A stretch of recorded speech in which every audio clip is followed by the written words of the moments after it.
Welcome to Qwiik Pod, the shipping and logistics podcast dedicated to the people inside the industry, the leaders and decision makers who take actions towards change and innovation.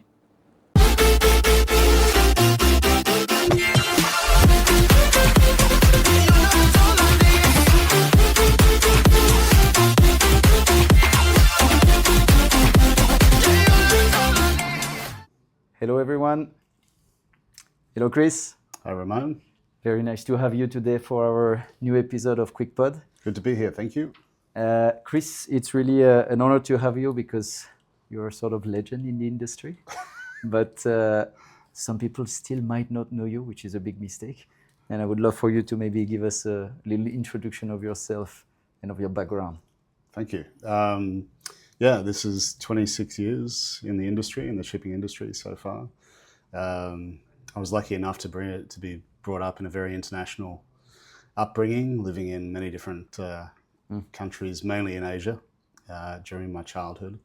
And I went back to Australia, which is my home country, to do university, and didn't really know what I wanted to do, but I know I wanted to do something that was international and that would take me overseas, let me see the world, let me experience different parts of the world, different cultures as well. And I was lucky enough to join the Maersk International Shipping Education program in 2000. And that was a fantastic starting spot in our industry. It gave me a really broad understanding of the industry, of the shipping industry, in a fantastic company that is Maersk. And I had 2 years rotating through various different departments in Maersk in Australia, and then including a couple of trips to Copenhagen every year to do the formal education part of it. And then after 2 years, I was lucky enough to be expatriated to Tokyo to work for Maersk in Tokyo for a couple of years doing line management, trade management, mainly Northeast Asia to Europe and Africa. And after that, I joined Benline. So I did about almost 5 years with Maersk and then joined Benline initially in Vietnam, and have been with Benline for about 21 years now. So the industry has been fantastic for me. It's enabled me to live in many different countries in Asia, Vietnam, Indonesia, Thailand, and of course here in Singapore. So 26 years in, all my hair has gone, obviously, but it's been a lot of fun and great challenges and great experiences as well. And maybe just to stay on Benline, because Benline is also sort of a unique, very, very important company because of its history. If I'm not wrong, Benline celebrated more than 200 years of existence, which is very unique. Can you tell us just a little bit more about Benline and what makes it so special? Yeah, Benline's got a fantastic history, and I guess most companies will say that they're unique in some way, but having celebrated 200 years of the Benline last year, it really did bring home the uniqueness of the business.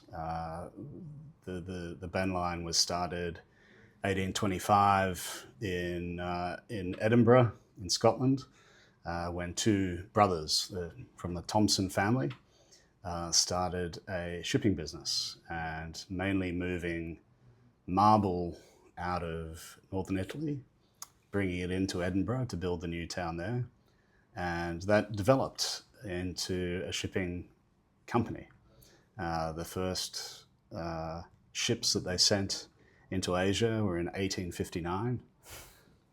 It's quite difficult to kind of grasp some of this history. And the group has evolved into a lot of different verticals. We've evolved over time, as we've had to.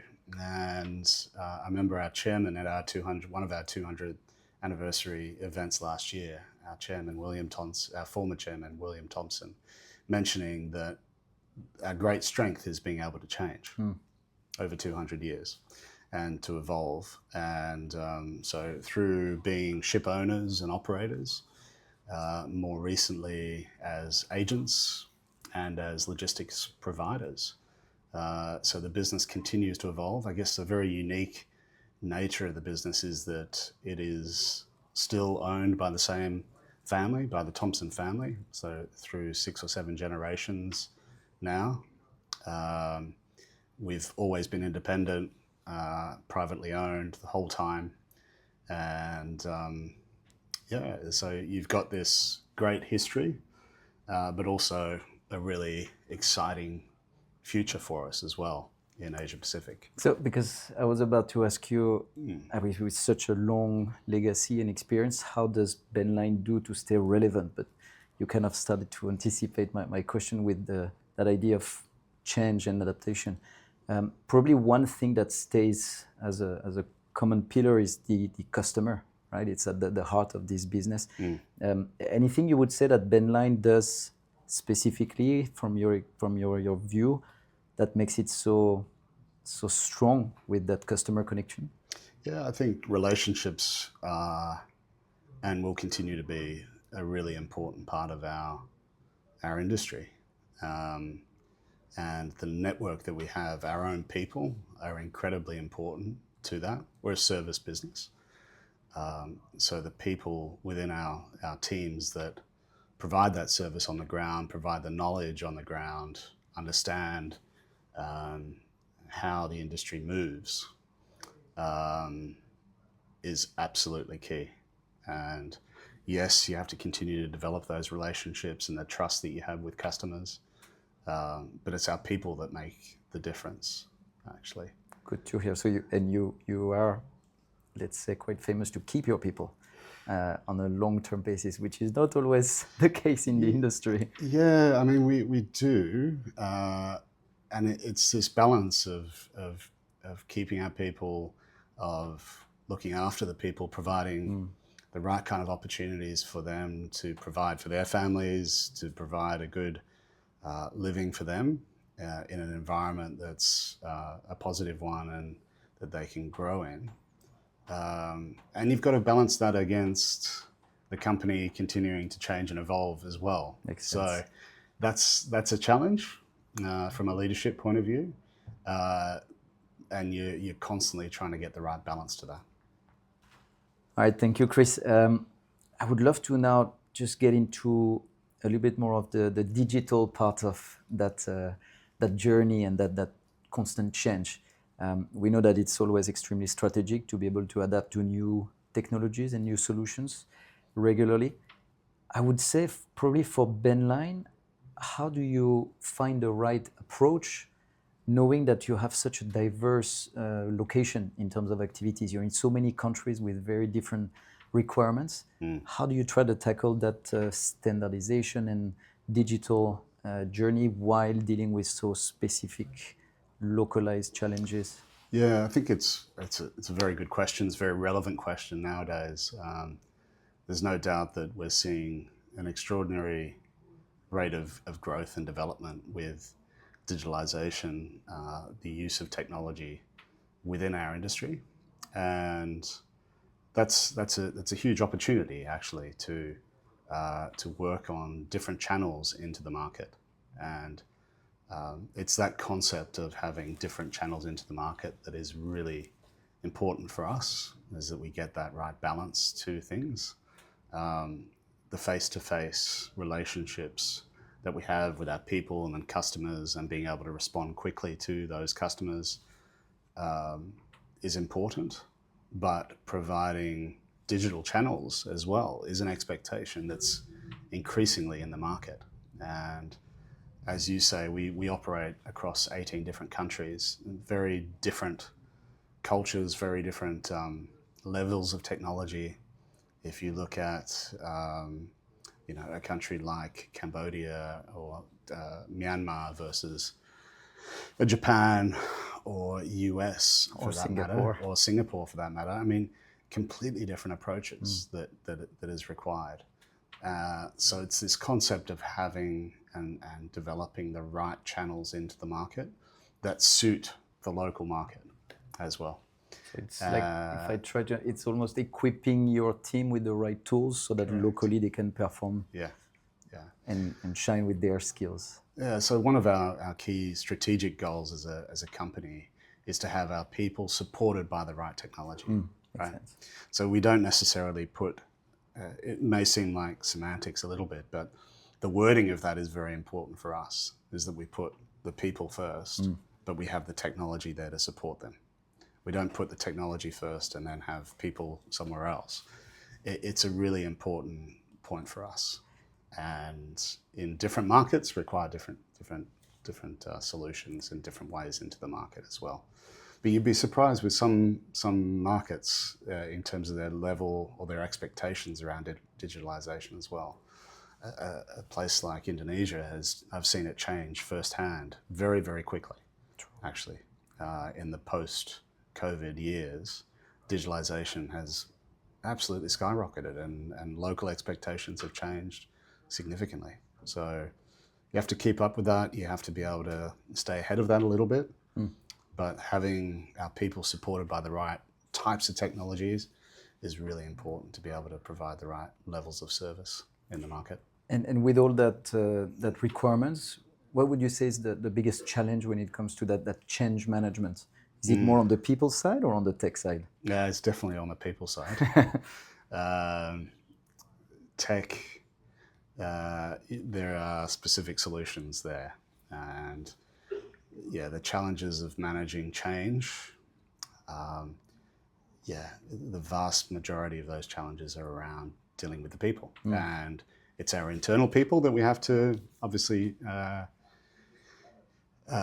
bring up to speed on things and challenge in different ways, but it's also bringing the customers along and being able to say to the customers, this is, what do you need and what can help you and what can add value to you. And it's also about dealing with our principals. So the different shipping lines have very different approaches to technology as well. And they want to be effective in local markets.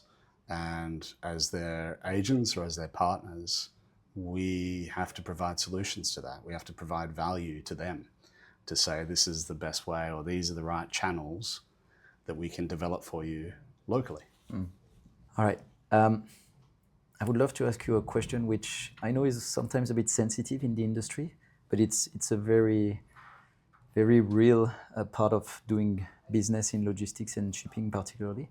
There are many places and instances where corruption can occur. And this idea of having the right tools or processes around ethics and anti-corruption is important. I know Benline is very committed into that aspect. Anything you want to share with us about your vision on the question or some of the strategies you've implemented?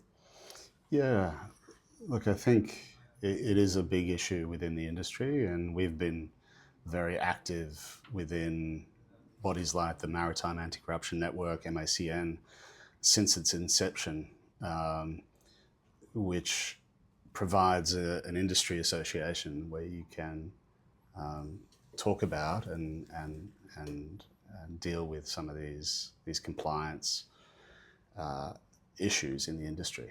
And we work across 18 different countries in Asia Pacific, and each of them have their own risks and levels of complexity in dealing with some of these compliance issues.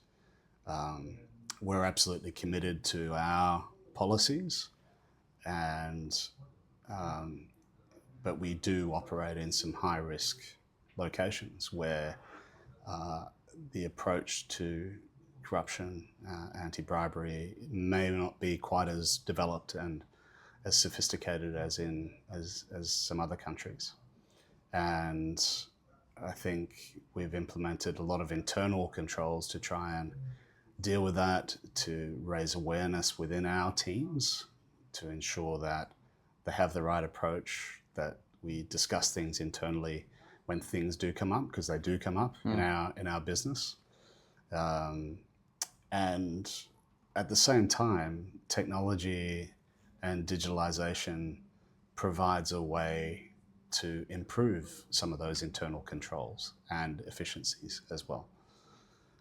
So we've seen some markets that have been very cash-based markets in the past, which opens up a lot more risk around these types of issues. And digitalizing some of those processes enables you to control and make it much more transparent around payments, etc. And certainly Qwiik has played a role for us within that, and integrating those into our internal systems, into principal systems, getting that integration and transparency throughout that workflow is something that is only going to improve going forward. There are always going to be those risks there on the ground, and there's always going to be the need for us to deal with them in the right way. But certainly technology and digitalization will help us as we go through things. Maybe a last question before we come to the conclusion of this discussion. There are again a lot of changes, a lot of new technologies. Everyone talks about AI. I like to always ask my guests, what do they think personally for their business will be the biggest impact, the tsunami that we all see coming? Where do you think specifically, either in terms of a specific technology or a specific aspect of your business, will see the biggest transformation in the next 2 to 5 years?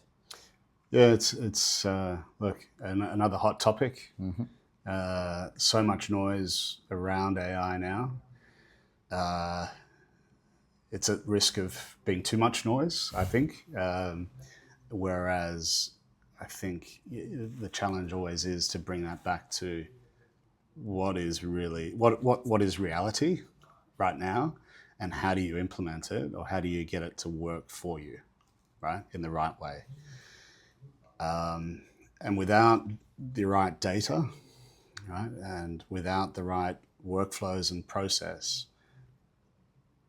the application of AI is going to be very difficult, right? Fully agree. So we have to focus on getting your data right, managing it in the right way, making sure that it's clean and ready to use, and that you have the right processes around that.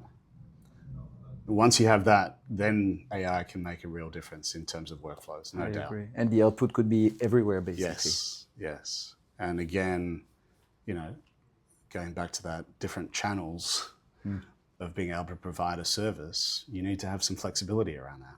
And there may be particular ways that you can interact with customers if you have the right data and you have the right process, where AI can provide a different channel into your customers. Correct.